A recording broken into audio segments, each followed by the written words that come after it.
Hi, everybody, and welcome to Chee-Tash. My name is Chris Lazar, and we are going to be going over the final pages of Logotherapy in a Nutshell, Chapter 2, from Man's Search for Meaning. This again was pages 118 to 134.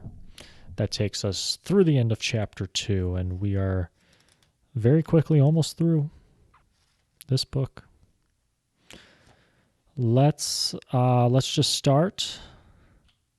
This was continuing on some ideas that we were going over. I mean, really, pretty much throughout the book. At this point, a lot of the concepts that Victor talks about in this chapter were things that he kind of touched on in the first chapter, his experiences in a concentration camp. So he starts off this talking about the super meaning. This was page 118. He begins, this ultimate meaning necessarily exceeds and surpasses the finite intellectual capacities of man. In logotherapy, we speak in this context of a super meaning. What is demanded of man is not, as some existential philosophers teach, to endure the meaninglessness of life, but rather to bear his incapacity to grasp its unconditional meaningfulness in rational terms. Logos is deeper than logic. And look at this, what I wrote here. Logos is deeper than logic. So you shouldn't be focused. I think what he's saying here is you shouldn't be focused on, life doesn't have any answers. We just live, but instead you should focus on, you can't find the answers because you're just simply, it's incomprehensible. It's more than what you can conceive. And you just have to live with that.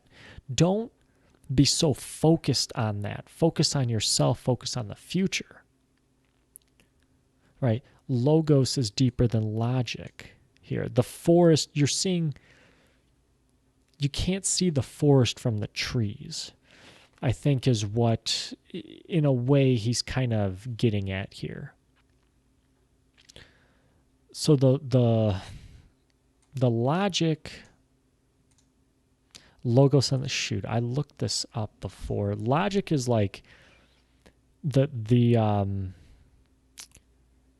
specific like steps, and logos is like the mental, the data center, if that makes sense. So logic is like the steps on how you get to reason something, the steps along the way on how you reason a certain thing, but logos is like the framework of it, if that makes sense.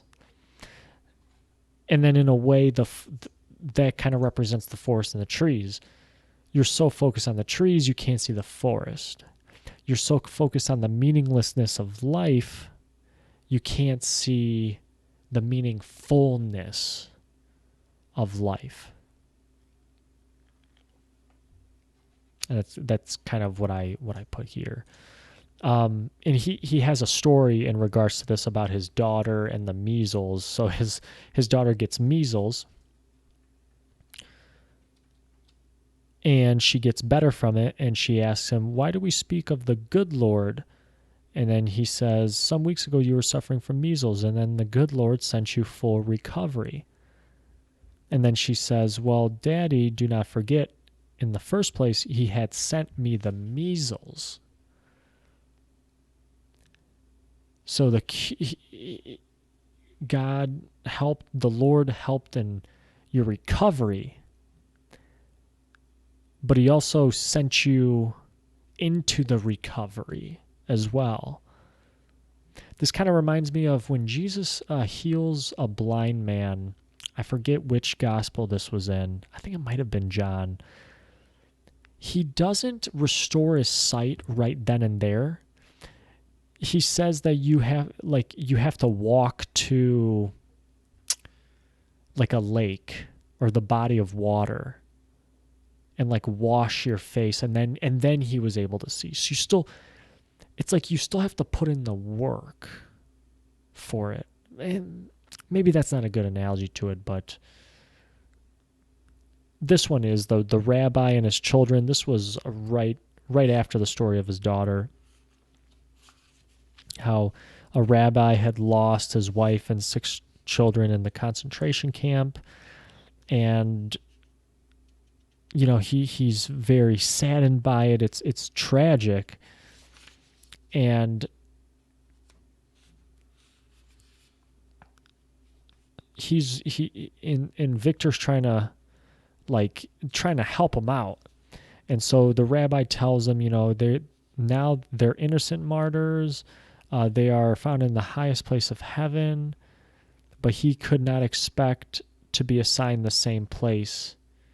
And then Victor retorts to him, "Is it not conceivable, Rabbi, that precisely this was the meaning of your surviving your children, that you may be purified through those years of suffering, so that you finally too thought not innocent like your children may become worthy of joining them in heaven?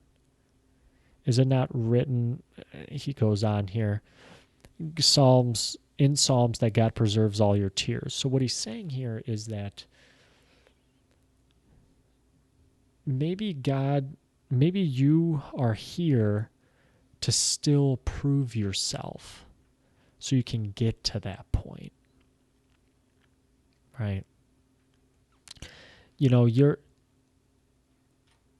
You're still, because you still have work to do, there's still meaning involved in your life. Victor says that for the first time in many years, he found relief from his suffering, from this new point of view.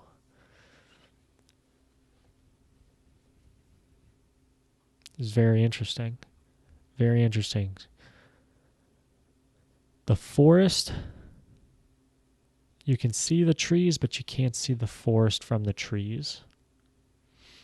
So maybe things happen to us for us to recover from them. The fact that the bad thing that happens to us is a reward. So you can, what's the word that Victor used again? Honor. Be worthy of your sufferings, right? Let's continue on. Life's transitoriness. Transitoriness, this was the next page 120. Transitoriness is like your transition, not lasting, enduring. This was from dictionary.com. So life's transitoriness, how you go through different transitions of life, ultimately death. Your potentialities get stored in the past after actualizing them, but they are not lost. Oh, I lost my... Oh, there we go. But they are not lost. They're stored. And so what do I mean by that? What is Victor trying to say here? That there are transitory aspects of our life that when they happen and are achieved, eclipsed, then they're gone. Again, not lost, stored. But a lot of things are probably gone, just simply by growing up, growing older, right? But that does not make our life meaningless. The fact that things like that disappear, stored, lost.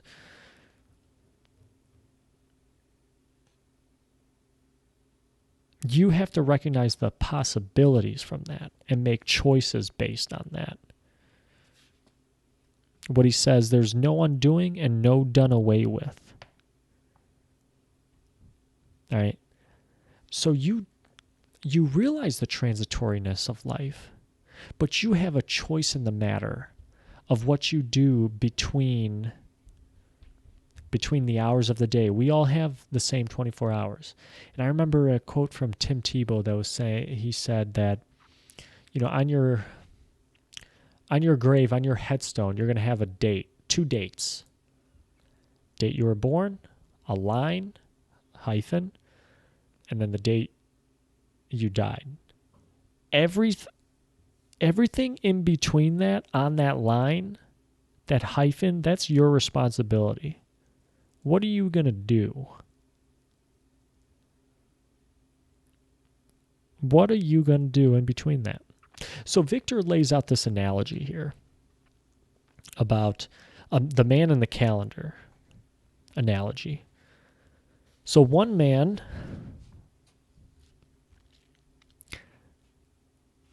tears off the calendar every single day. All right. And he's getting essentially kind of worked up, anxious that the calendar is getting thin. It's getting thinner as he tears off each new day to where it's just dwindling. Now there's not that much left. Now here's another guy.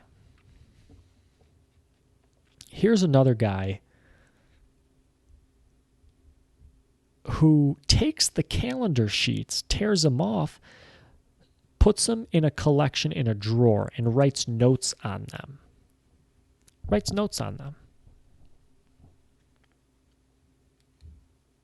So that he can kind of go back and reflect on the notes so he can learn from it.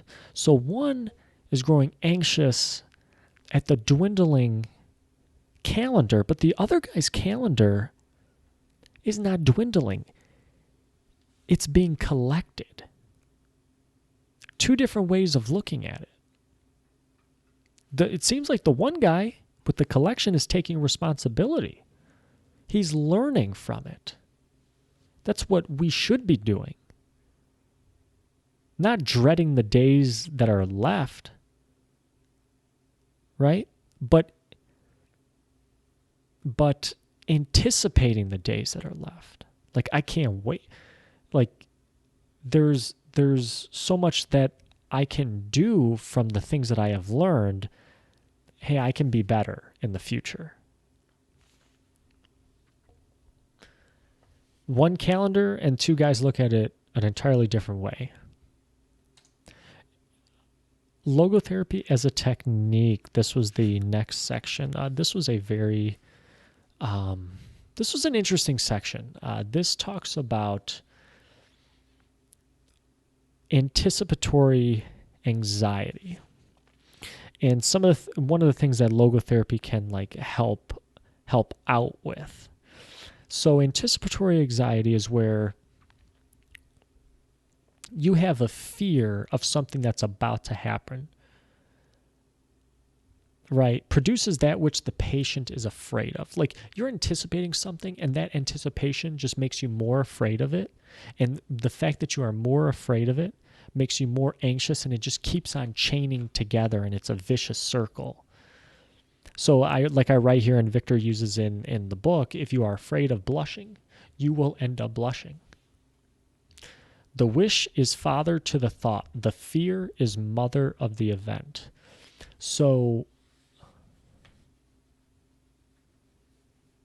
that fear is like the mother in that it ends up birthing the event, right? Now, there's also like an opposite thing that happens where countervailing forces. How many times have we used that through here? We need a counter. But the countervailing force is how hyperattention to something now pushes it further away. So you keep on wishing something, but it never comes. Remember, like in the camp, that's why people were careful with what they were thinking. There was the guy who thought oh yeah, for sure it's this date. I had a dream about it. Then when it didn't come, he ended up passing away shortly after that. So paradoxical attention. Fear brings about that which one is afraid of. Hyperintention makes impossible what one wishes. This is kind of what I was referring to. Hyperintention, you push it further away. Fear makes it more likely to happen. And there are ways of kind of alleviating this, working through it. And Victor gives a couple of very good anecdotes and stories of like how this was used, like with sex, with sleep, with sweating, all these different things. And he brought up the fact that people were kind of like critical of it and saying like, this is not a short-term thing. That like, okay, so you can fix somebody's anticipatory anxiety, but it's not going to last. You need continued therapy sessions. But he's saying that the durability of it is not dependent on the length of treatment. So I think he cites something about, somebody doing this this sort of a technique, paradoxical attention, and it lasted like up until 20 years, up until they like checked up on him again. So it definitely does last. So and he calls it, logotherapy bases its technique called paradoxical intention on the twofold fact that fear brings about that which one is afraid of. Right here. Oh, and intention. I put attention. There we go.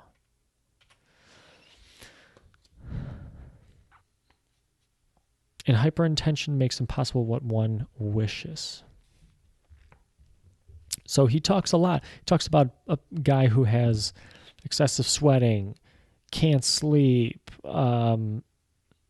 anxiety. There was one about like a speech impediment. So what does this mean? In the case of sleep, he had a patient who tried so hard to go to sleep that he never could fall asleep.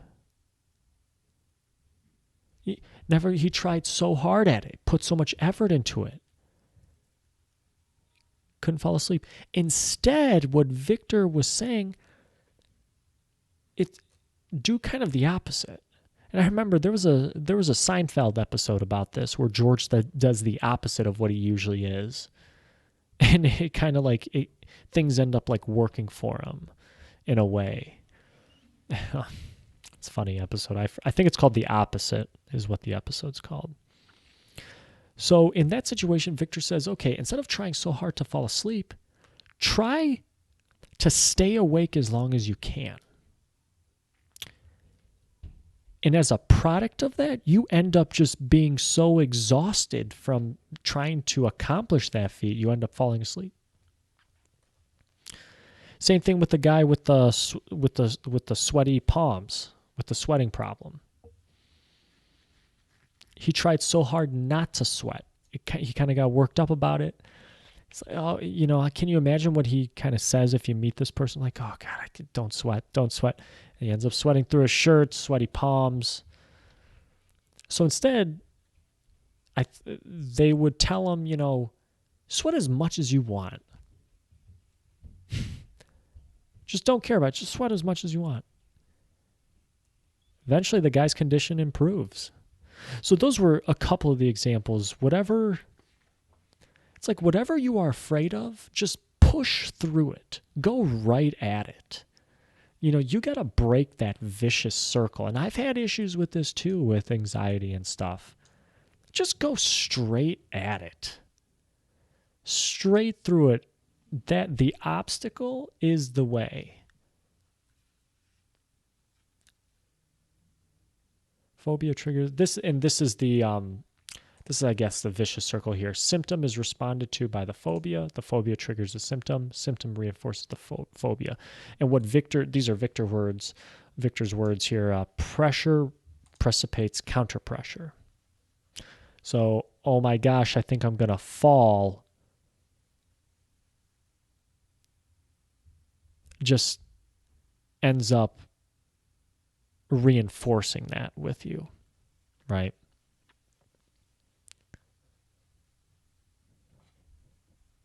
And you got to break that cycle. And how do you break it again? Just go right at it. Whatever is causing you that anxiety, go right at it. Don't shy away from it. Do not shy away from it.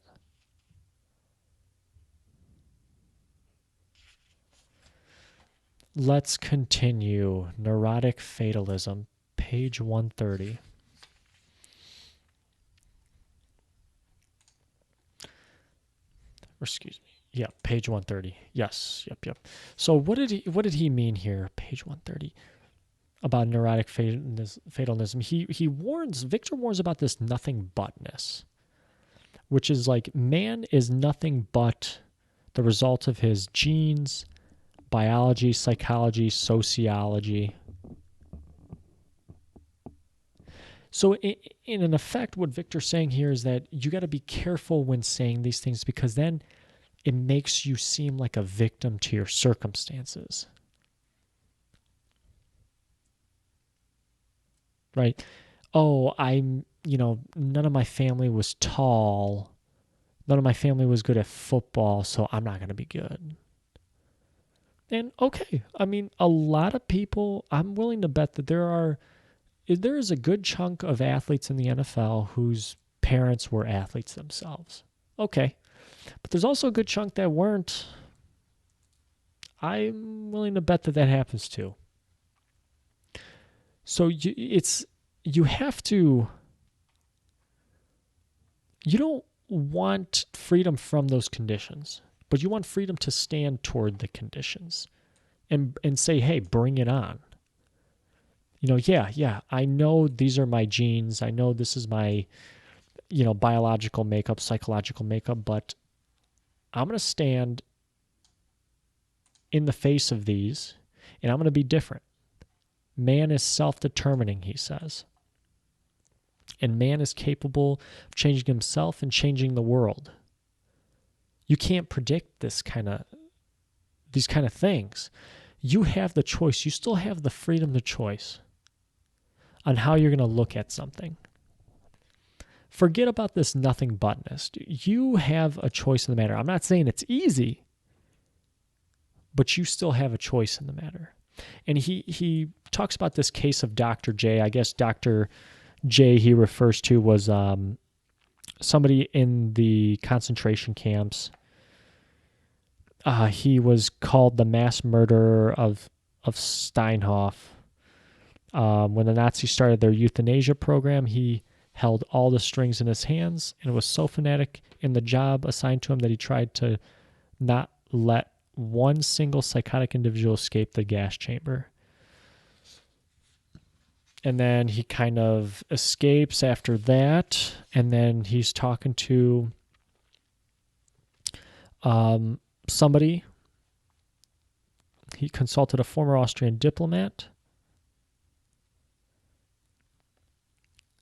The guy asks him about Dr. J, and then the guy tells him, oh, so you've heard of him? Victor says yes. And then the guy says, oh my gosh, this guy was he gave consolation to everybody. He lived up to the highest conceivable moral standard. He was the best friend I ever met during my long years in prison. And Victor says here, how can we dare to predict the behavior of man? Here is a guy who is a mass murderer, according to Victor.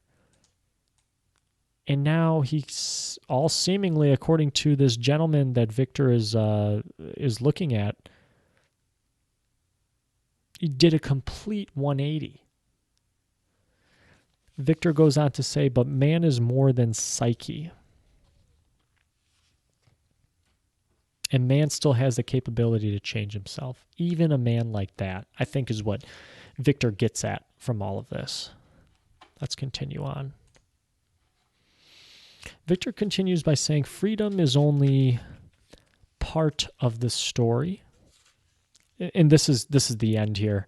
This was a shorter read for us. Freedom is only part of the story. He actually advocates for keep the Statue of Liberty in the East, and then put a Statue of Responsibility in the West. Because freedom, remember the guy that was walking through the oat fields after they got out of the camp? Right? You can use freedom to your destruction. or to somebody else's destruction. But you don't want that. You want the freedom to choose, then the responsibility to take control of your actions. That's what it means to be human. Victor says so in his Psychiatric Credo. This was page 133. The section is the Psychiatric Credo. Even when somebody's like so psychotically gone, you lose your usefulness, but yet you still retain the dignity of a human being, no matter how bad it is. Just like when they first got to the camp and they lost all their belongings, their clothes, they still had the freedom to choose how they would be viewed, how they would act, behave, view the situation. And he says, and this might be maybe like another something, a jab at psychoanalysis or therapists today or psychologists today that kind of think that man is a machine. They treat it like a machine. That, there's this he's giving me this output, it must be this input. Give him this drug or do this to alleviate this output so it's no longer outputting. But oftentimes you don't get at the source of the issue with that.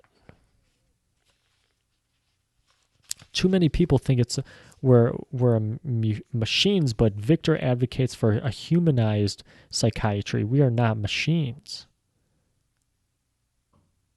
You see nothing more than a machine, and instead of seeing the human being behind the disease, man is self-determining. We can alleviate a lot of these pains, the existential vacuum, the anxiety, all of these things through action. Maybe not all of these things, and yes, maybe drugs and other forms of therapy would help. Yes, I think that goes without question, yes. But if you want to make a difference, why not just start with one little action? We've used this term before here. It's simple, but not easy. There's a difference between the two.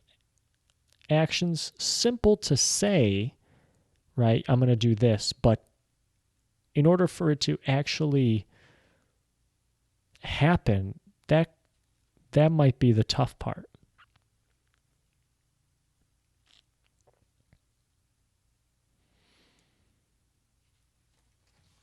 And with that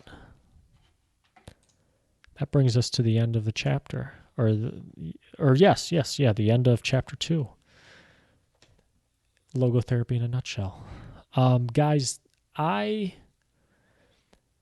we only have one episode, 2 more episodes left of Man's Search for Meaning. We'll do, you know what? We didn't even do discussion questions for this section. Let me think of some. I'll put some in the description for this if I can think of any. Other than that, though, I am going to combine, really the only 2 chapters we have left are the postscript and the afterword, I believe. Yeah. I will probably just combine those into one episode because we're really, we're at the end of the book here. And we'll do 1, maybe 2 more episodes. Guys, thank you very much for listening. I'm excited to finish this. It's been a good book so far. Let me know what you guys think or if you have any questions, things you want to discuss about it. And then I got to start thinking about another book. Let's just focus on finishing this one. How about that? Let's focus on finishing this one. Guys, thank you very much. My name is Chris Lazar for Chee-Tash, and I will see you next time.